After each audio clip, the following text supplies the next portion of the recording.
Hi, I'm Venu Gopal. I'm an architect. I did my degree from Andhra University and then did my master's from Delhi. I'm an urban designer. I did my master's in urban design. Firstly, thank you very much for calling me to this Gyanmanch.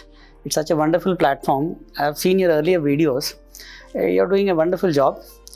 Having said this, I just wanted to tell, being an architect, I want to say something about architecture, what architecture is all about.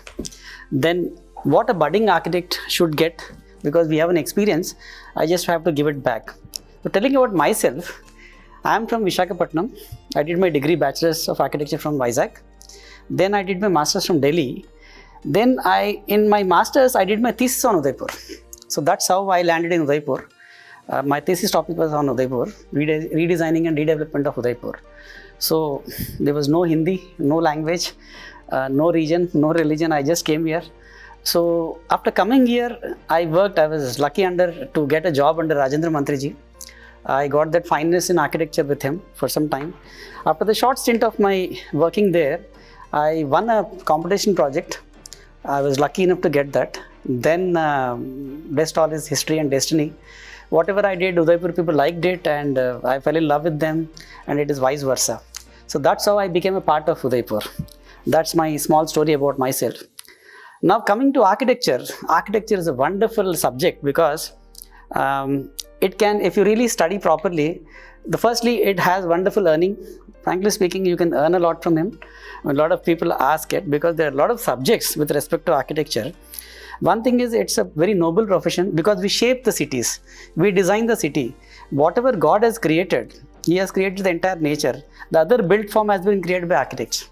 Okay, that's what we do. We shape the buildings, we make the cities more beautiful. Whatever we try to do, whatever space we create, we try to make it beautiful. That's what an architect's job is. Now, having said this, there are a lot of other subjects in architecture. I mean, if architecture is the mother of art, mother of all architecture subjects, urban planning comes as a city planning level, city and regional planning. Then you have urban design, where you design the pockets of the city, the second level, the macro level. Then comes the regional planning, where you do the housing part and the vertical cities. Then comes the architecture part about the buildings, the built form. Then it comes as transportation planning is one more subject, which how the city has to be circulated, from where to go, what to go, how the traffic has to be designed. That is one subject. Then when you come into the building, interior designing is one subject which a lot of women are doing it nowadays. So that is one more subject which again beautifies the interiors of a building. So these are some branches. There are a lot of fine branches. You have product designing, you have industrial designing, you have a lot of other subjects are there, n number of subjects. But this is a basic about the subject. And it's wonderful because basically if you want to define architecture, you can define it as it is a very conscious creation of a utilitarian space constructed in such a way it has to be both aesthetical and functional. So whatever you design, first it has to look beautiful and the function has to be formed, right now? That is the framework of an architect, right? So having said this about this a small topic of architecture, there are a lot of concepts done by a lot of architects. I mean, less is more is one concept which transpired the whole generation, because earlier buildings were like huge buildings, they were building palaces. So somebody got an idea whether every time should you make a building like this. So Mies van der Rohe is the first architect, Adolf Loos is the first architect, then Mies van der Rohe rather transformed that into less is more, like what buildings we do, very minimalistic building. So what he thought is, whatever is necessary should be done, the extra thing should be curved away. So the volume, the bulk has gone and the minimalistic building have come. That is how a generation of thought process have changed. Okay, you take the Egyptian architecture, then the Greece architecture, then the Roman architecture, then the Byzantine, then Rococo architecture, a lot of styles. At the end, now this generation for the last 100 to 200 years, we are in the minimalistic generation. So that's how architecture has transformed. So now this is about a little bit brief of architecture. Now with my experience, I want to tell the young architects, the budding architects, what are they supposed to look at to make their careers more successful. I mean, there are n number of logics to do it, but what I could see is there are 10 to 12 principles to make yourself very good. First thing is, if you can improve your mathematical logic, okay, It's not because mathematics बोलते थोड़ा सा लोग डरते हैं, but it's mostly the permutation combinations what we use in architecture.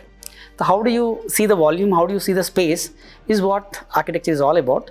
So if you are good at mathematics, your architecture logic definitely improves, first thing. Second thing is your imagination skills and your skill set. When you can imagine or visualize a thing better than others, there are a lot of ways to improve this that I cannot tell it here. I mean, there are a lot of ways, but you can do it. This, if you go to YouTube and how to improve visualization, you will get it. Okay.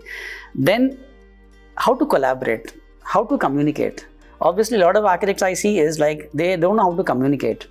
You need to present yourself, because when you want to make a client happy, the first logic is to, you need to see a happy smile on the client's face to actually get your project done and get money from him. What are those things? First thing is, how do you communicate? Because obviously your knowledge is very important, but secondly, you need to communicate. You need to put a presentation in such a way, your presentation skills, not just talking. You need to make a presentation that comes with your computer skills. You need to improve your software skills. Technology is booming, artificial intelligence is coming like anything. So now you need to update yourself with artificial intelligence logic. How you can improve your architectural education with AI. That is one subject which is raging now. You people can start on it. Then little bit of man management. If you know how to manage, because you have to manage a contractor, you have to manage a client, you have to manage your staff, then you have to manage your drawings. So that management skill set has to improve. And obviously the finance, because we architects are generally not very rich. But what I say is, if you can improve your financial skills, I mean, from the first day itself, you have to have a financial plan so that you can actually make your money bigger. Because it's a wonderful subject, it is a core subject. A lot of people cannot understand this subject, but it's such a beautiful subject. If you really go into it, n number of things are there. Then collaboration. Always try to collaborate with the person who is better than you. Okay, fine. If you can collaborate with anybody anywhere in the world, anywhere in the city. If you think he is better, collaborate with him, learn from him, and then you can apply it here. That is one thing you can do. I am doing it. N number of advantages are there. So like this is a small framework which you can do. And the most important thing is learning. Because what happens is, after your college time, you generally, you don't learn. Like you're not getting the time to learn every day. I learned from two things: attending conferences, going to exhibitions, and I never miss those things. I always go to them. Then thirdly, I speak to vendors. Vendors who are coming to the office, they actually make you learn, because they bring you so many catalogs and they make you understand. Giving them that 15 minutes time, you are actually learning for that day. So I don't miss the vendor connect. I do that. So these are some frameworks which you can actually do it to improve your skill set, to improve your architecture logic. So this is what I do. And I think the basic things of architecture, I talked about this. And now coming to the subjects of architecture, I told about the extensions of architecture. There are a lot of subjects which you have to master. The first thing is, you have to master obviously the architecture. Then you have to understand structural designing, the civil engineering part, because you need to have knowledge about that. Then you have to have knowledge about the mechanical, the electrical, the plumbing, the HVAC services, all the service part. If you know about it, you can easily talk to the consultants with them, because it's not just one person who can do it. Because to make a building, there are around 10 to 15 consultants who are involved in it. So all these people are important. And if you have, the architect is supposed to be the leader of the project. He is supposed to master some subjects and learn some subjects. If this is done, then you can thrive to be a good architect. And how do you master it? That all depends on your hard work and smart work. So that is what it is about. So thank you very much. Jai Hind, Jai Bharat.